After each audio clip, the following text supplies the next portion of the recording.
রাস্তায় জেনি ও তার ফ্রেন্ড গাড়ির জন্য অপেক্ষা করছিল। রিয়া আসো, চল চল। তখনই জেনি তার এক্স বয়ফ্রেন্ডকে গাড়ি নিয়ে অপেক্ষা করতে দেখে এবং সে তাকে লিফটও দিতে চায়। এত বছর পর দেখা, আমার খুব আনকমফোর্টেবল লাগছে। কোথায় গিয়েছিলে? ফ্রেন্ডের বার্থডে পার্টি ছিল।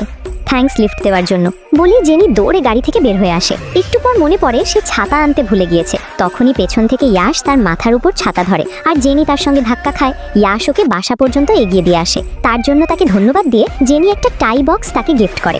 এটার প্রয়োজন ছিল না, নিলে খুশি হব। ইয়াশ যখন চলে যেতে চায় তখনই প্রচন্ড ঝড় বৃষ্টি শুরু হয়। ইয়াশ দাঁড়াও, কোনো প্রবলেম না হলে বাসায় আসতে পারো, বাইরে ঝড় শেষ হলে না হয় যেও। ইয়াশ ভেতরে এসে বৃষ্টি থামার অপেক্ষা করতে থাকে। জেনির ক্যাট দেখে ভয়ও পায়। ওকে সে জল খেতে দেয়, কিন্তু সে ভুলে জেনির মগ থেকেই জল খেতে শুরু করলে জেনি বাধা দেয়। এটা আমার মগ, তুমি ওটা নাও। ইয়াশ লক্ষ্য করে এতে লিপস্টিকও লেগে আছে।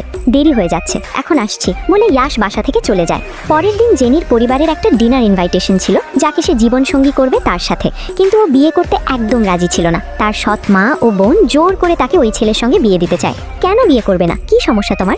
এটা আমার ব্যক্তিগত বিষয়, তোমাকে কেন কৈফিয়ত দেব?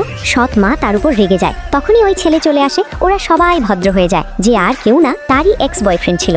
তার মা ইয়াশকে তার বাবার পাশে বসতে বলে, কিন্তু ইয়াশ চেয়ার নিয়ে এসে একদম জেনির পাশে বসে। সবার সামনেই বলে, আমি প্রস্তুত বিয়ে করতে।